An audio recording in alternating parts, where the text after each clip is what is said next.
Okay. Here we go. Srimad Bhagavatam. We are on 1:11:18. We are going to discuss some very nice things today. How even prostitutes have a role in the Lord's kingdom. So, like this. Can somebody shift this? So, yeah. So it looks proper. Text 18. Varanendram Purashkritya Brahmanai Sasumangalai Shankaturya Ninadena Brahmagoshena Charitaha Pratyuj Jagmurathir Hishta Pranayagata Sadvasaha Varana Indram. Elephants on the auspicious mission. Wow. Puraskritya, putting in the front. Brahmanai, by the Brahmanas. Sasumangalai, with all auspicious signs. Shanka, conch shell. Turya, bugle. Ninadena, by the sound of. Brahmagoshena, by chanting the hymns of the Vedas. Cha, and. Adrita, glorified. Prati, towards. Ujjagmu, proceeded hurriedly. Rathai, on the chariots. Krishta, in cheerfulness. Pranayagata, saturated with affection. Sadvasa, all respectful. Okay, translation. They hastened towards the Lord on chariots with brahmanas bearing flowers. Before them were elephants, emblems of good fortune. Conch shells and bugles were sounded, and the Vedic hymns were chanted. Thus they offered their respects, which were saturated with affection. So all the relatives of the Lord in the last verse, now they were going before the Lord on elephants and prepared with emblems of good fortune. And conch shells and bugles were sounded, and Vedic hymns were chanted. What's exactly what we do when we greet the deities? We welcome the Lord every day. We sound the conch shell. We play instruments, we sing, and also, we chant Vedic hymns. Like, that's exactly the Brahma Samhita is the, two of verses from the 5th chapter of the Brahma Samhita. We sing, Venum Kvanantamada. So like that. So they offer their respects, which were saturated with affection. Prabhupada says, purport, the Vedic way of receiving a great personality creates an atmosphere of respect, which is saturated with affection and veneration for the person received. The auspicious atmosphere of such a reception depends on the paraphernalia described above, including conch shells, flowers, incense, decorated elephants, and the qualified brahmanas. Now, we can't always have decorated elephants, but we can do the other things. Not so difficult, right? And the qualified Brahmins reciting verses from the Vedic literature. Such a program of reception is full of sincerity on the part of both the receiver and the received. So, this is how you welcome someone. Like I was telling yesterday, I was shocked when I went to Ujjain the first time. Not the first time, but when I went to Ujjain, and they offered arati to my Guru Maharaj, because he was a disciple of Srila Prabhupada, and that's their program there. Anyone who's a disciple of Srila Prabhupada or a guru within ISKCON, they'll, it's good. It's good. They offer with such incredible affection and veneration. This is actually proper, but we should. This might not be available nor appropriate at all times. Like, if I went somewhere, and then all of a sudden people started offering arati to me, I would be very uncomfortable. Like, please, can we just do something else other than this? But even like we see the Indian have really nice, especially you young Indians, I see a lot of times you want to touch my feet, and I'm like, oh my God, please don't actually touch. But just to seeing the gesture, I'm like, it's objective achieved. I see the affection, I see the veneration, I see the the reception, and I'm just feel completely unqualified for such a thing. But I see it just creates naturally so much affection for such a person who's willing to go to such a low level. Not a low level, actually, it's a very high level, but to take such a position of humility. So We see this, the ultimate person we want to show this to. That's why every time the curtain opens, we bow to the Lord. This is proper. But it shouldn't just be the Kanishta Adhikari. They know how to worship the Lord on the altar. That's what the Kanishta Adhikari does. Now, we should not try and stay at a Kanishta Adhikari. We all start at Kanishta Adhikari. Kanishta means beginner level neophyte devotee, or Prakrita Bhakta, a materialistic devotee, who's approaching the Lord for some material reason. But the Madhyam Adhikari does 4 things, and this is what we have to learn how to try and learn how to do. The first thing, they are always offering their respect to the Lord. So they know how to be the Kanishta Adhikari. They know how to see the Lord on the altar, respect the Lord, properly do the worship the deities, properly respect the Lord. That's the first of 4 things that are equal that the Madhyam Adhikari always does. And so we do that. We have deity worship here. We have a home standard. It's not like a temple standard, but it's a home standard. And quite frankly speaking, it's a very nice home standard. Not a lot of homes are able to worship the Lord in such a way.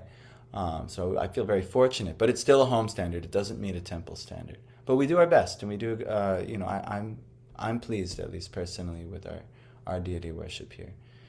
So that's nice. We worship the Lord properly. We revere His books. We chant prayers to Him. We do many of the things that we're supposed to do, because it's Prabhupada's program. He's giving us the essence of what we need to do. We worship Tulsi and so on. Then, after that, what the Madhyam Adhikari needs to do is then learn how to associate with the devotees. This is very important. This is the second thing.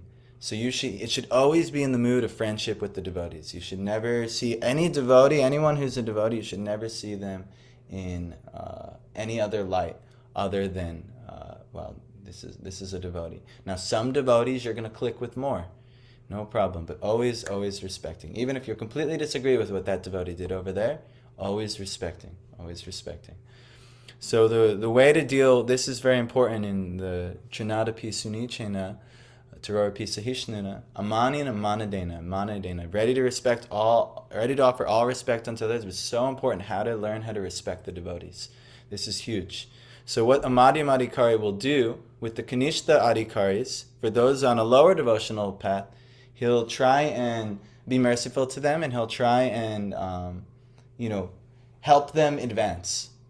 For those on their equal level, like their peers, they always associate in proper friendship. And for those on the superior level, they always try to become humble before them, pariprashnina, ask them relevant questions, and ultimately learn from them and serve them. So this is part of being a Madhyam Adhikari, or an advancing devotee, where you learn how to associate with the devotees. So it's the second step of being a Madhyam Adhikari, learning how to have friendship and love and affection with the devotees. So important.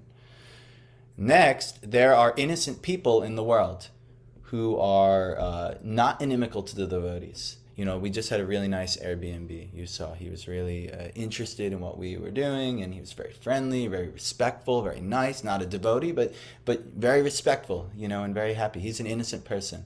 So Michael actually talked with him for some time, and it was nice, and he gave him a book. This is what we should do. We should share mercy to the innocent. This is part of being a Madhyam Adhikari. If there's someone innocent in your life who's not inimical to the devotees, you give them mercy.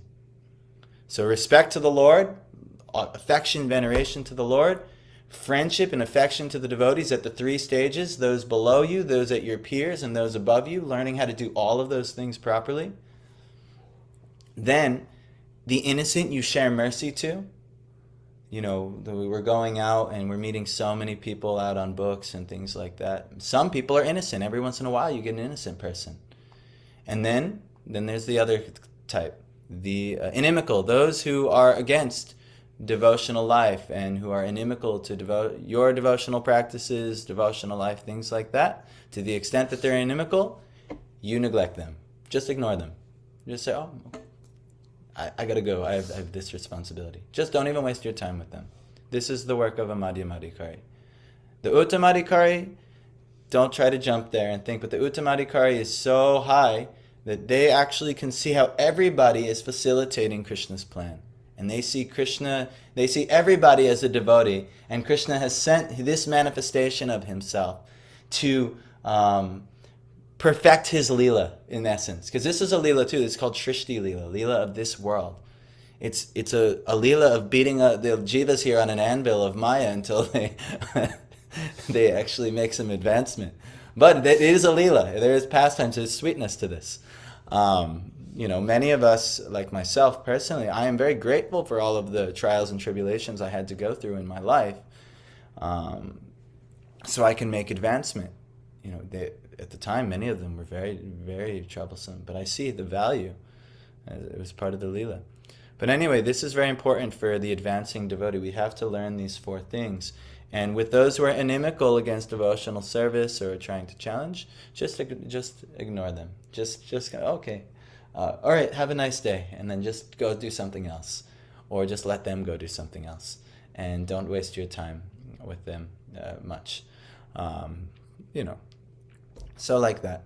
So the Madhyamadikari is learning this, and this is something you guys should really do. But this is an example of, they're all Uttamadikari. These are like Krishna's personal associates here. But for us, how it's practically relevant. But you see they're doing this proper respecting the Lord. And also they know how to associate with each other, the devotees, as well. So anyhow. Varamukyascha Shatasho Yanaista Darshanotsuka Lasat Kundala Nirbata Kapolavada Nashriyaha Varamukya, well-known prostitutes, Cha and Shatasha, hundreds of, Yanai, by vehicles, Tat Darshana, for meeting him, Lord Sri Krishna, Utsuka, very much anxious, Lasat, hanging, Kundala, earrings, Nirbata, dazzling, Kapola, forehead, Vadana, face, Shriya, beauty. Translation. At the same time, many hundreds of well-known prostitutes began to proceed on various vehicles. They were all very eager to meet the Lord, and their beautiful faces were decorated with dazzling earrings, which enhanced the beauty of their foreheads. Okay, I remember reading this for the first time. Prabhupada goes quite into detail about this. So what do you mean prostitutes? Because it's illegal in most places to have prostitutes. So let's get into it. I remember being kind of fascinated by this part of the Bhagavatam the first time I read it. So anyway, we may not hate even the prostitutes if they are devotees of the Lord. Even to date, there are many prostitutes in great cities of India who are sincere devotees of the Lord.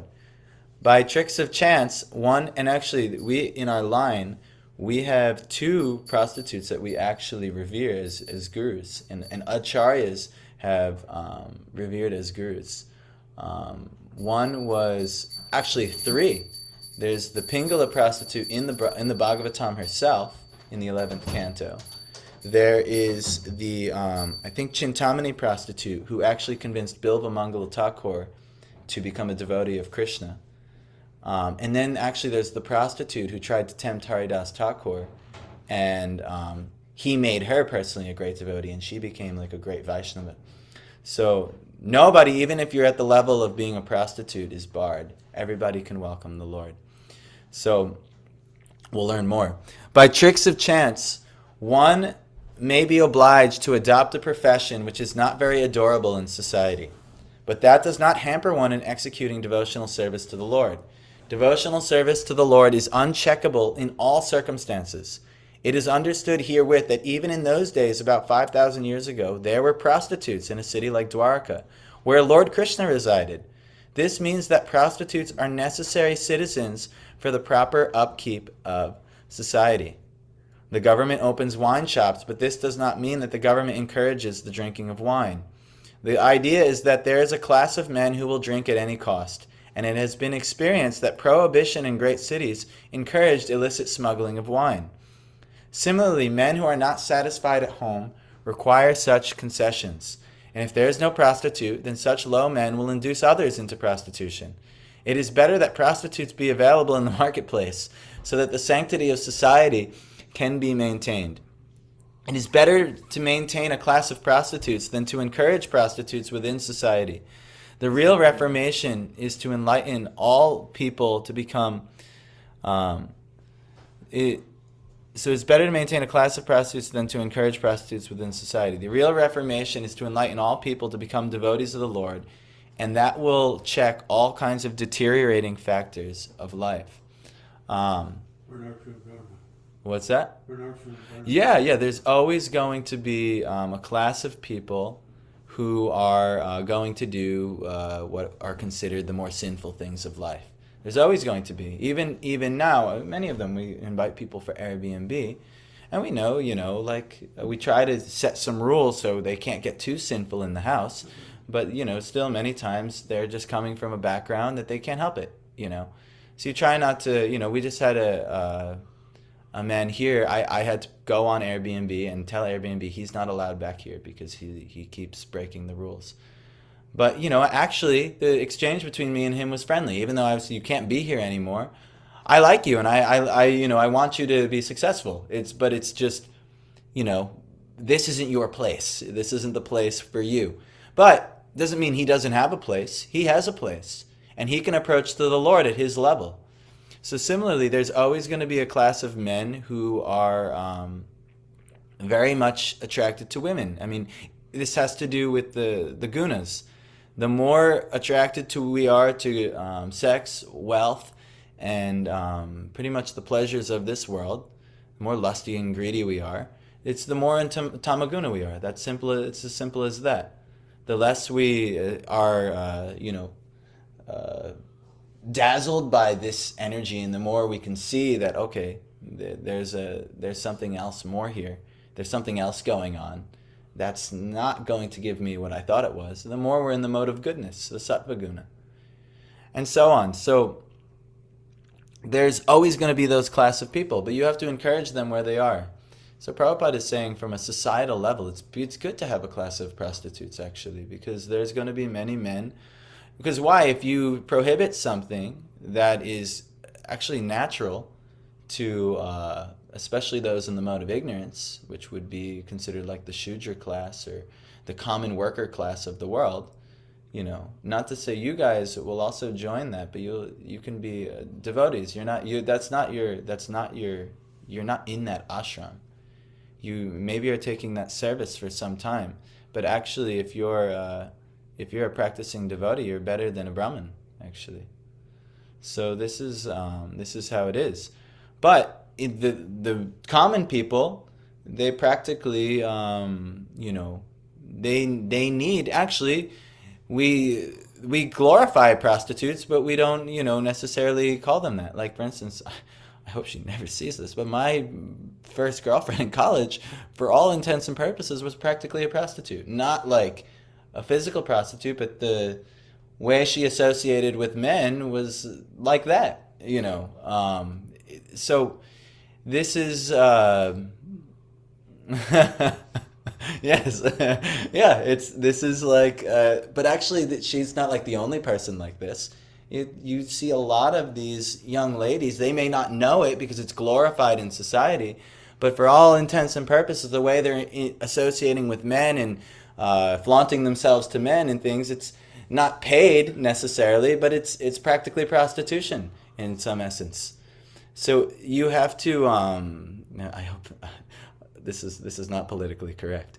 Someone sees this online. This guy's nuts. But that's the thing that you have to, even to tell the truth, you have to be very conscious. Yeah. That shows where the society is heading right now. Yeah, it's just needs to be properly managed. Yeah, well, you know what? It should have its own, like Prabhupada's saying, just like there are wine shops, and it shouldn't be illegal to have wine shops. Anyone who is interested in the topmost goal of life should spit at the idea of drinking wine or indulging in prostitution or illicit activities like this. But if somebody hasn't reached that level yet, that's where they're at. So they have to, learn the suffering of the activity. Because it does cause suffering, and there's nice built-in transmitted diseases, and there's all kinds of built-in heartbreaks because, when you detach And when it said when a woman is going from man to man to man to man to man, she's lost her ability to be chaste. And so that means, her ability to actually function in a proper marriage will be almost impossible, and it'll just disturb the man like crazy. So let's just say you're like Ajamil and you fall for a prostitute. All it does is it will disturb you and cause you to degrade yourself to such a low level. And you saw that he started stealing and doing all kinds of horrible things. This is in the Bhagavatam, at least in this example. But there's also great prostitutes who are great devotees of the Lord. Like Prabhupada's going to tell us next. Let's read it. Sri Bilva Mangal Thakur, a great acharya of the Vishnu Swami Vaishnava sect, in his householder life was overly attached to a prostitute who happened to be a devotee of the Lord. One night when the Thakur came to Chintamani's house in torrents of rain and thunder, Chintamani was astonished to see how the Thakur could come on such a dreadful night after crossing a foaming river which was full of waves. She said to Thakur Bilvamangala that his attraction for the flesh and bone of an insignificant woman like her would be properly utilized if it could be diverted to the devotional service of the Lord to achieve attraction for the transcendental beauty of the Lord. So she said to him that if you were your attraction for my body, my flesh and bones of an insignificant like me, if you utilize that towards the service of the Lord, because she was a devotee, that you to achieve attraction for the transcendental beauty of the Lord, you would be like you would perfect your life. Like you have all this ambition. Like it's crazy. Like what he did one night, and like it was raining, and he crossed a river, and like he wanted the illicit sex life so badly. He did this obstacle, that thing, this thing. He was like crossing the river, and he's floating on a log. The log ends up turning up to be a dead body, and he's like throwing it away, and he's going, and he climbs a ladder in her house in the pouring rain, and next thing you know, she's up there, and she's just shocked, like, what are you doing here?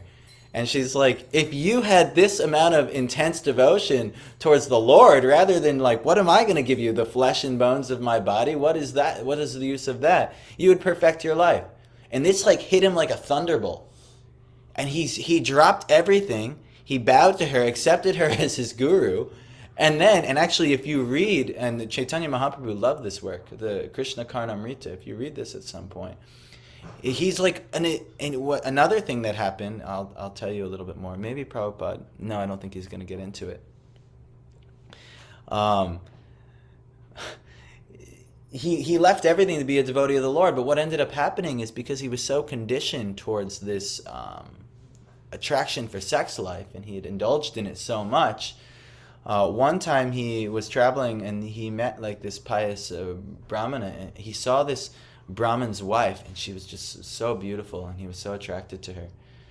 But then he saw that she had a husband, and he went to the Brahmin's house, and he's a mendicant now. He had given up everything, and in India, everyone respects mendicants, like a sannyasi.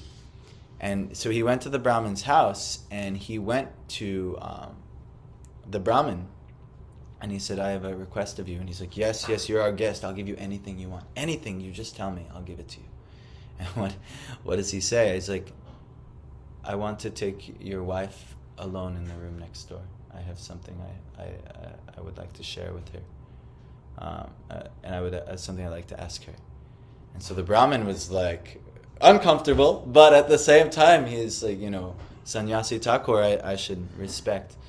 So he says, yes, anything for you, no problem. So Bilva Mangala Thakur, he went privately with his wife, and he said, okay, what is it you use to tie up your hair?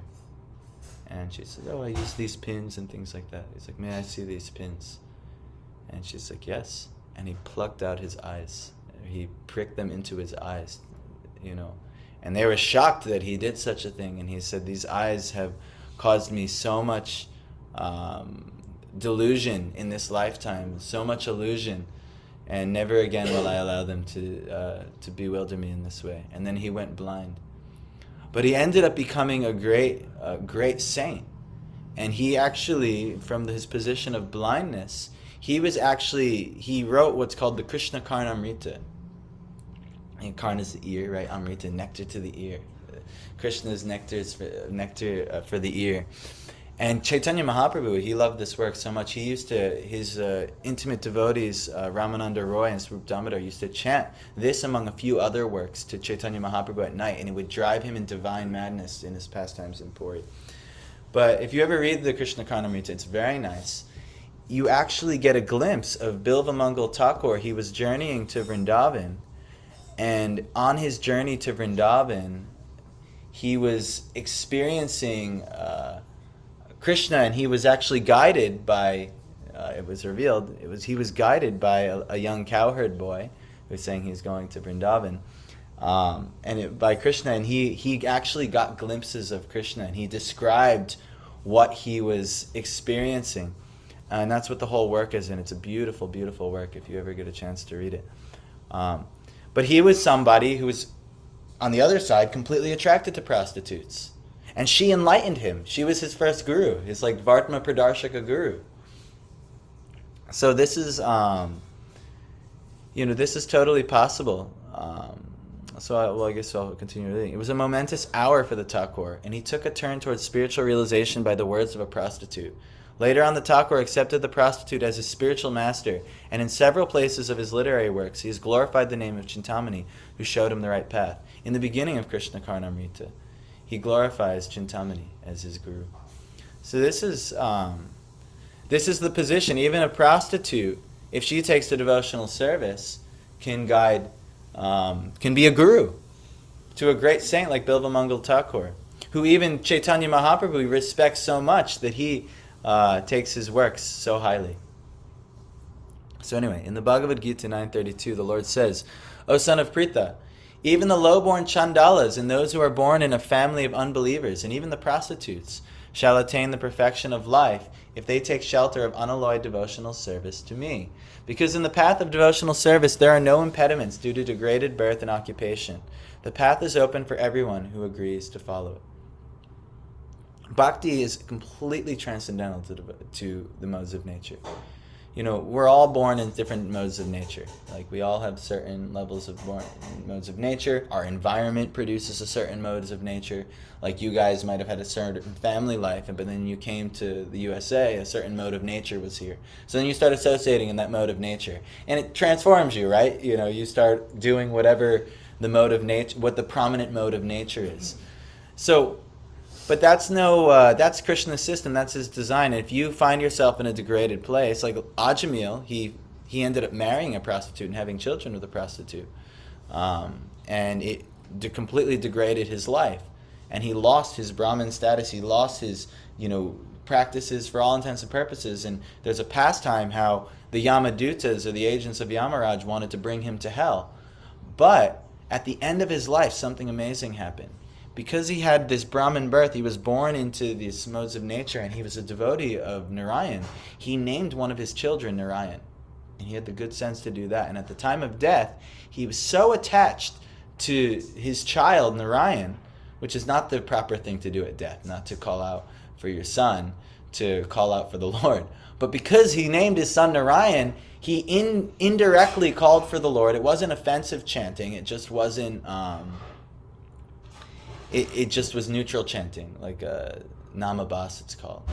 Namaparad is one thing, when you're calling to the Lord for some material thing, or, we chant the 10 namaparads every day, But namabas means, it's not Shuddhanam, it's not the pure name of the Lord, but it's not offensive to the Lord. So when he called out for his son sincerely, for Narayan, immediately the Vishnu Dutas, or the agents of Narayan, they came, and they wouldn't let the agents of Yamaraj, and there's a famous conversation they have in the Bhagavatam that Ajamil experienced. And Ajamil, what ended up happening was that he was saved by the Vishnu Dutas, and then for 11 more years he left his not so favorable situation, those modes of nature, and he became a paka, a perfected devotee in 11 years. He went back to Vaikuntha. But this is... again, stimulated with the prostitutes, but this one didn't really help. She wasn't a guru to him. But anybody, no matter what degradation you find yourself in, is eligible to become a devotee of the Lord. For me, I found myself in the illicit drug world. And that was part of the impetus for me. I found myself in a really degraded situation. And also on top of that, then I also was in the hippie world, where all kinds of illicit sexual activities and all kinds of drugs and things like that. And I really had degraded myself to quite a significant degree in this lifetime. But, like also yesterday was Easter. Jesus didn't come for the saints. He came for who? Yes, but he came for the sinners. This is a popular saying in the Bible. Jesus said, I didn't come for the saints, I came for the sinners. So that's where the Lord's mercy is. If you find yourself in a low spot, that's when you're going to find the Lord. Krishna says in Bhagavad Gita, who approaches him? All four types of very distressed and people who are finding themselves in all kinds of negative karma due to their improper actions in this world. But that gives us the impetus for the Lord. So this is our system here. So we should we should try and understand that even somebody in a very low place, like I was telling you guys an example the other day. There's this guy, I don't need to mention names in case he ever comes or watches, but there was this gentleman from downtown who's definitely coming from a lower mode of nature.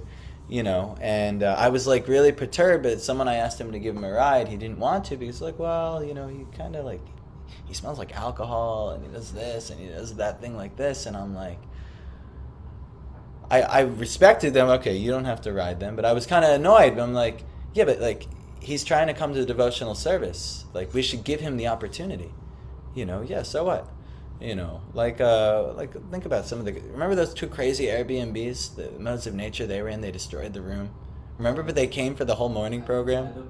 Yes. And they destroyed the aloe plant and things like that. But yeah, then even, they were nuts. They were all night. They were going in people's rooms and everything like that. We just couldn't wait to get them out of here. But we invited them to the program still, and we gave them the opportunity. They chanted and danced with us, and they heard a whole Bhagavatam class. That's what we should do. Yeah, it's like that. Everybody has the opportunity to come to the Lord. You're not barred because you're sinful.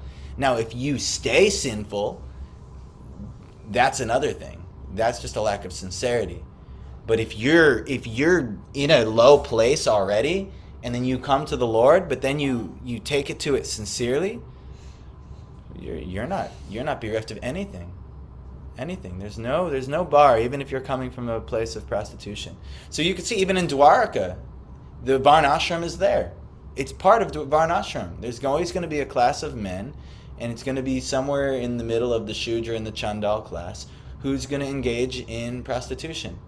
They're not going to be able to be faithful to their wives. Maybe their wives aren't able to fully, because there's a science on how to actually have a happy married life. Maybe the wives aren't able to do everything that they need to do for the husband to feel satisfied, nor is he able to do everything, and so on. So, yeah, maybe she's going out with someone else, and maybe he's going out with someone else. We see this this happens all the time. That's in American culture. It's practically prostitution. I mean, what's this thing?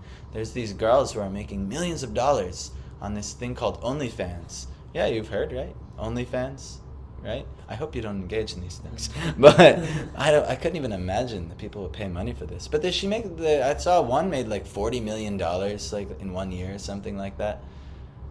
So you don't make $40 million if you don't have a service that people are buying. But it's legal prostitution. That's what it is. They have all kinds of legal ways. Horrible. I can't even believe I did this. But I used to go to strip clubs with friends and things like this. They're all practically prostitutes. Yes, you're not allowed to pay for sex, which is what the legal definition of prostitution is. But it's prostitution just without the physical act, at least legally. And there's many who will do that in the black market. But instead of cultivating, and huge black market prostitution is a huge thing. That's what a pimp is. They make all kinds of money doing this. So instead of creating a black market thing, Prabhupada is saying, just let the society, it's allowed to have this. It's Vedic, it's part of society. There's always going to be a class of men that they feel they need this. And there's always going to be a class of women who feel they need this. They need this for their maintenance and protection, to maintain themselves and make money. So let it happen. But So just... I've always thought they should legalize prostitution and manage it. Yes. Yeah, I mean, I don't know how much, but yeah, essentially that's what Prabhupada is saying. Just like they do with liquor, just like they do with gambling, just like they do with... They're clean and- Yeah. They, hopefully, even just like they do with meat eating and things like that. But they should probably do better in all these in areas of life.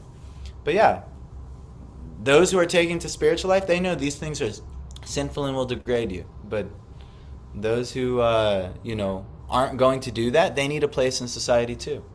So anyhow, it appears that the prostitutes of Dwarka, who were so eager to meet the Lord, were all his unalloyed devotees, and thus they were all on the path of salvation according to the above version of the Bhagavad Gita. Therefore, the only reformation that is necessary in society is to make an organized effort to turn the citizens into devotees of the Lord. And thus all good qualities of the denizens of heaven will overtake them in their own way. On the other hand, those who are non-devotees have... This is a verse in the Bhagavatam. This can be hard to swallow for a lot of people. But the devotees have all the good qualities of the denizens of heaven and will overtake them in their own way. On the other hand, those who are non-devotees have no good qualifications whatsoever. However, they may be materially advanced. The difference is that the devotees of the Lord are on the path of liberation, whereas the non-devotees are on the path of further entanglement in material bondage. The criterion of advancement of civilization is whether the people are educated and advanced on the path of salvation. So anyhow, that's a tough one for most people to swallow. Non-devotees, this is why it was compared yesterday, that if we associate with non-devotees, it says in the Bhagavatam, it's like associating with poisonous animals. Great fearful animals with claws and teeth that'll devour you. A lion, a jaguar, a tiger, being surrounded by a ring of fire, certain to destroy you. This is a very, very serious thing that the practicing devotees, we strive. It's one of the things that destroy your bhakti, is to associate in asat sangha. So we have to try our best. Now, that being said, like I said, there are going to be innocent people. Like for instance, our families are not devotees, most of them. Some of them, to some level, they're devotees of Jesus, or they believe in God, but for all intents and purposes, but they're not really, I was actually just going to ask that only. If say suppose say someone doesn't know about Krishna and he's devotee of Jesus Christ, and they are also... Yeah, usually these people are there. These people are favorable, and you can maybe give them something, but maybe they're not ready to, It's probably entirely likely that they're not ready to, deeply associate. So if they're not ready, you just... Okay, no problem. This happens all the time. I have certain really wonderful family members. They're very nice. They're very devoted. They're loving. They're sweet and they're kind. But then after some time, I realize, okay, this is the amount of devotion I can share. And then no more is going to be shared. It's that's all anyone can digest at the time. So I'll see you later. Maybe we'll have another meal next week or some other time. Something like that. So yeah, we have to realize devotees are givers. We're trying to give people devotion. And by that devotion, they will get good qualities. But actually it said the non-devotee, one who hasn't surrendered unto being a devotee of the Lord, to the degree that you surrender unto the Lord, to the degree all of the good qualities of the demigods come to you. All of the good qualities. And to the degree that you don't surrender to the Lord, you will maintain all of the bad qualities of the demonic, the materialists. So a lot of us find ourselves somewhere in the middle, where we've surrendered to the Lord to some degree. Even different religions have different tiers of how much they surrender to the Lord, or how much they emphasize pure bhakti. Every religion has its own tier. Like Christianity might have a certain level of pure bhakti you can reach. Islam has a certain level of pure bhakti you can reach. And Hinduism has a certain level of pure bhakti you can reach. But really the religion is pure bhakti. That's the real religion.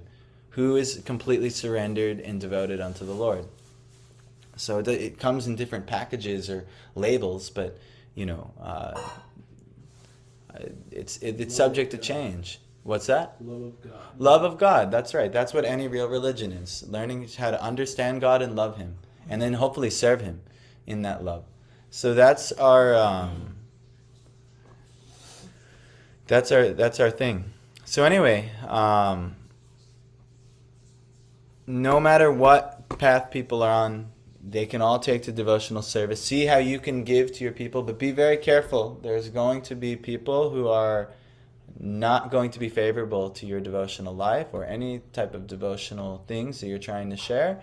And so you just, for all intents and purposes, just as much as you need to associate with them, because for practical duties, you might have mechanics, you might have to deal with the grocers, you might have to deal with this person, that person. You just deal with them to the bare minimum, and then you say, I'll see you later, and then, God bless, or just give them some small thing, and that's it.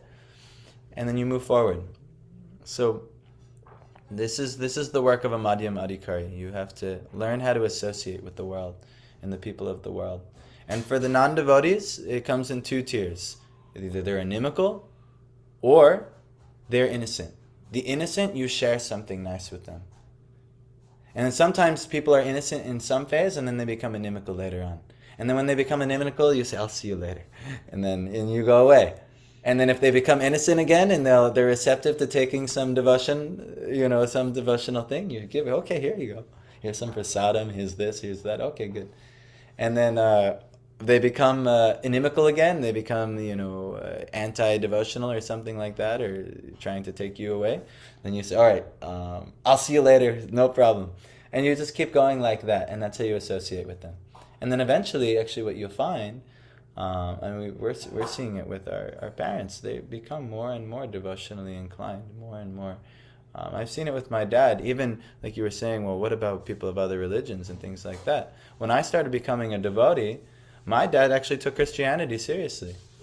And maybe it wasn't necessarily for the right reason, because he thought maybe I was getting into some Satan worship or something like that, so he had to go stronger the other way. But it didn't matter. He saw that my devotion was coming, so his devotion's coming. I see this with a lot of my family members. They see I have a different faith than most of them. So, but I still associate. They love me. I love them. But we associate, I see them how they're inspired to talk about God, and even more, probably because they're threatened, because oh, is he a Hindu now? What is that? Another religion? My religion's the best. Anyway, whatever their reason is, it doesn't matter. They're getting stronger. They're making some advancement. And as long as they're not inimical against what I'm doing, I'll associate with them and give them something. So this is what a Madhyam Adhikari is working on. So anyway, you all have this ability in your life. You're all associating with people, right? Is anyone a true hermit here, and you have no people you associate with in your life? You're working on it. Not recommendation. That's not Prabhupada's recommendation. But yes. But if you associate with anybody, see how you can practice. See, okay, are they innocent? Are they innocent to devotional life? Yes. Oh, here's something that's helped me. If they're not, they're very against the devotional thing. But the main thing is you have to try first. That's why we're on the book table, right? We're saying, hey, hello. You know anything about yoga and meditation? Things like that. And sometimes most people are very inimical, get the hell away from me, really nasty or something like that. Okay. You just let them go. No problem. Krishna's a long way from you. No problem. He's there in your heart, but you're going to chase Maya for a while. No problem. But the innocent person might stop and be like, hey, what are you doing here? Or, and if they're semi-receptive, you can give them something. A lot of times they don't always take books, right? But, we leave them with a good impression. We leave them with a flyer. We tell them about the program. Sometimes we give a small book as a gift just to see, maybe, who knows? But they took the time and they shared some innocent friendship with the devotees. We should give them something. That's the work of a devotee. And then, and then we talked about, right, the devotees have to associate with each other properly. Understanding the levels of adhikar, where we're at, and that's the symptom of Kanishta adhikar. We can't recognize people's levels. So then we naturally make offenses because we're we don't know the levels ourselves, and we can't recognize the qualities of others. So we might think someone who's very advanced is like very like fallen in some way, and we might think that someone who, or ourselves especially, we think that we're so advanced, but really we're quite low. This happens. Trust me, I've done this hundreds of times. I've made many mistakes, and yeah, so, and then with those of the same level of you, you can recognize, hey, we're at a similar level. You share friendship with them, and you inspire each other and things like that. So anyhow, this sentence is the best. The criterion of advancement of civilization is whether the people are educated and advanced on the path of salvation. So that's the final aspect of Varnashram Dharma, is moksha, the path of salvation, the path of trying to be free from the sufferings of this world. So when we're approaching people, those are the people who can potentially take to Krishna consciousness. The people who are aiming to be free from sufferings. I mean, like for instance, Christians, they're looking for their salvation. Now they may feel very strongly they have it a certain way, and you let them go on, especially if they become inimical to what you're trying to say. But we saw yesterday, very nice. We had Adya, her I don't know, maybe a fiance. It may be, but very serious friendship. But he's Christian, and they just came from Mass, and then they came here, and he's, and I don't know if you noticed, but I really shifted to Easter. Really shifted to Easter, because I know it's my one shot. It's his first impression. He's been here before I ate prasad, but my first impression, I really want to give him something. And it was Easter yesterday, and my dad would be happy. I sent him to class because we talked so much about Jesus, actually. So anyway, yeah, we have to properly associate and do our best in devotional life. One of the things I have to do now is go associate with my son and give relief to my mother-in-law and my wife. Luckily, this is my son's one time of the day where he actually sleeps, because he stays up all night. All night he's very active, and then in the day he likes to sleep, which I don't know. I don't think this is a very good program, but for whatever reason, this is the program. So anyway, I have to go tend. But thank you guys so much. I'm sorry, I a little rambling today. I lost Piyush's attention today. No problem. So I'll see you guys soon. Hare Krishna. Craig, thanks for joining. And yes, thank you for joining online as well. I hope nothing was